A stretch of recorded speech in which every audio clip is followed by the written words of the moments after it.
1, 2, the cut down. The Lenovo Legion Phone Duel 2.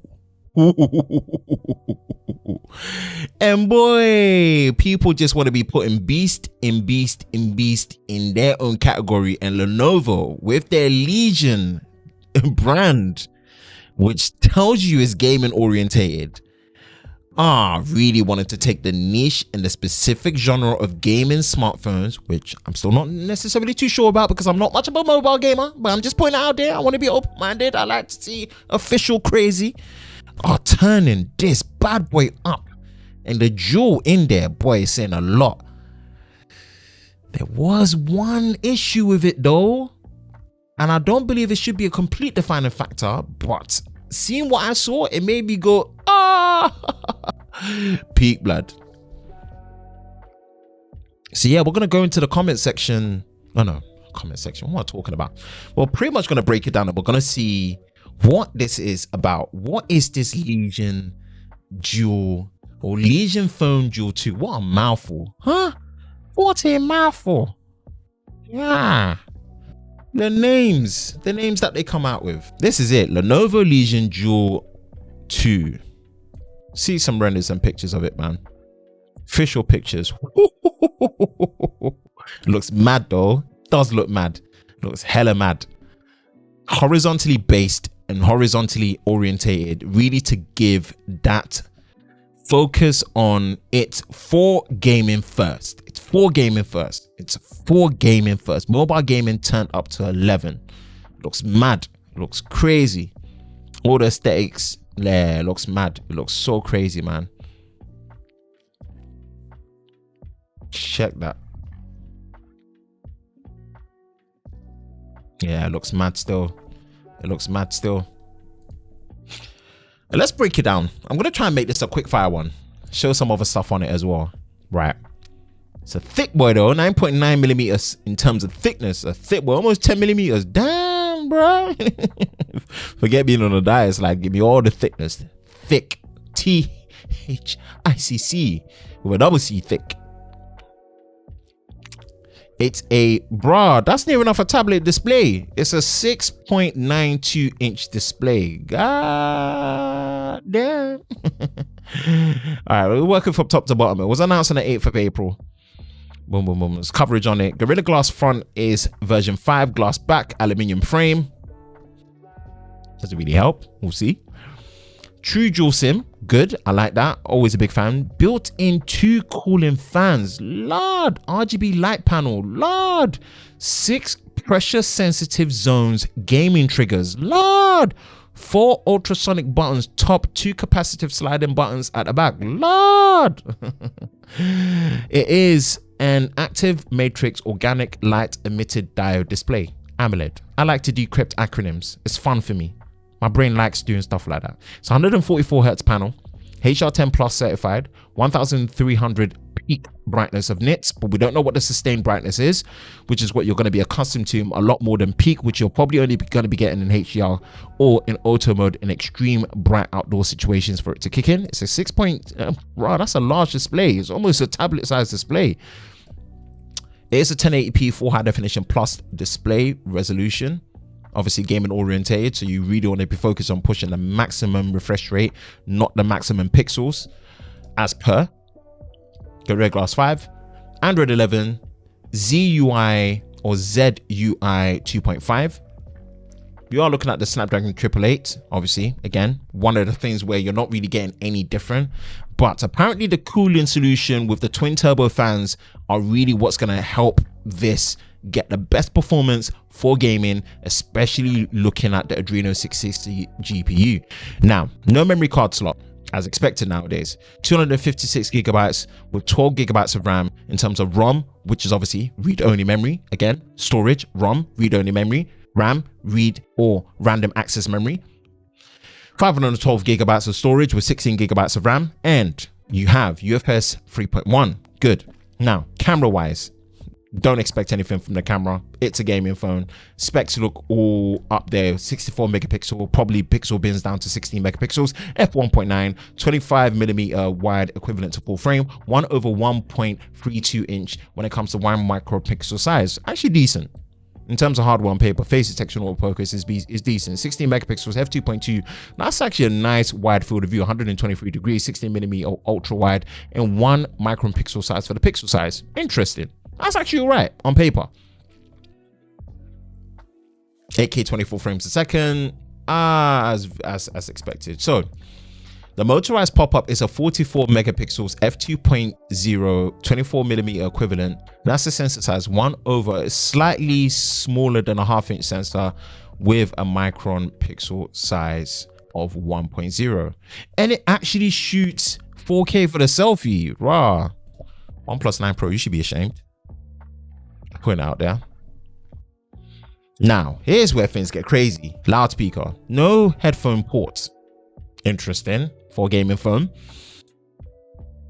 You do get stereo speakers, obviously Wi-Fi 6 compliant, Bluetooth 5.2, NFC, okay, interesting, and USB, USB, 2 USB-C ports. What do you need 2 USB-C ports for? You got under display fingerprint scanner, obviously optical, and then you have a beefy 5,500 milliamp hour battery. And here is where we answer the craziness of why you need 2 USB ports. You don't need it, but boy, they thought, yeah, let's show them what I got on. It does support a total, and it does come in the box from what I know, a total of 2 USB-C to USB-C port connectors. A single one supports 65 watt charging. You plug both of them in, you get 90 watt charging. And then you get dual USB-C ports, and you are getting crazy turbo 90 watt power delivery charging into the split dual cell battery that obviously consists of 2,750 milliamps on either side, and you're getting full charge for a 5,500 milliamp hour battery in 30 minutes. Lord, that's mad. That's hella mad. And it comes in, as you saw, titanium white and ultimate black. It says about 800 euros. I do want to show something in terms of the Achilles heel.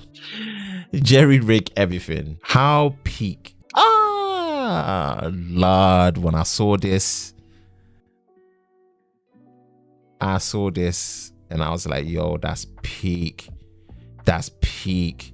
The pressure points, that is so peak. And then the other side as well, that's hella peak. Oh, that's peak. Oh, that's peak. Let's take it off. Let's take it off. I don't like seeing phones getting damaged up like that. My voice is going all crackly. This phone is mad. This phone is just hella crazy mad. This phone is hella crazy mad. Just emphasizing it out there. Is it for me? Hell no.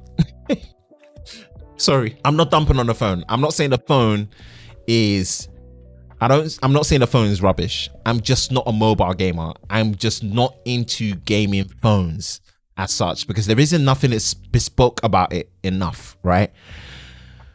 But I do like that they own in the focus. I like the horizontal orientated webcam direct to streaming on Twitch and YouTube to be able to actually gameplay from there.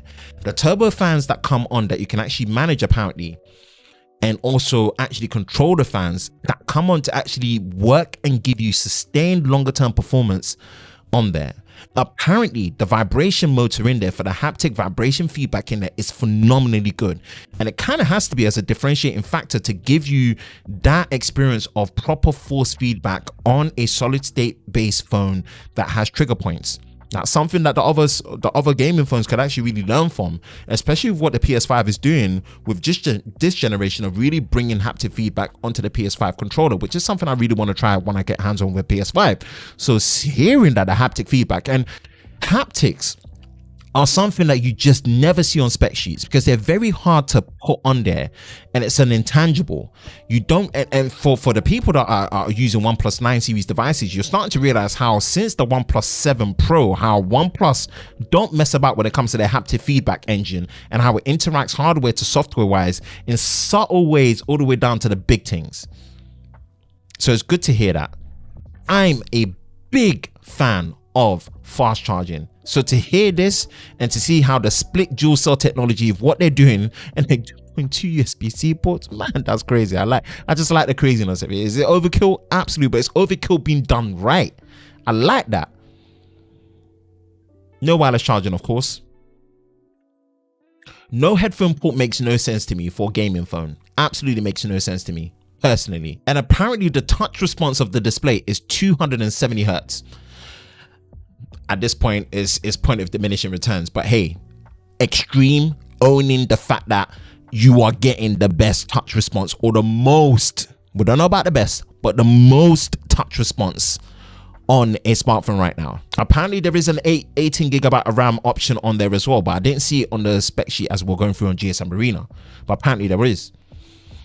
Is it for me? No. Should the fact that it got broken in half like a biscuit define that it's not a good phone? No. I don't think it should define, but you should take in consideration the structural integrity of it if you're going to be carrying around as a normal phone in your pocket and you sit on it accidentally, or it bends and concaves and it just cracks at those pressure points, which is a shame to see, but is not the defining factor of if it's a great phone or not. Would I love to get hands-on with it? Yeah, if I can get hands-on with products that I can review out of the box in different facets, I would absolutely love to. But then again, it's what I can get access to and what the availability is. Wow, this phone is a beast. And it kind of has the smartphone, gaming phone section kind of shaking in its boots a bit, because it's bringing a different type of energy. With full customization as well, software, hardware is a beast. Might be a bit more brittle than I would like, but listen, feedback like that should make sure that the structural integrity for the next version, if they want to keep in this game, even better.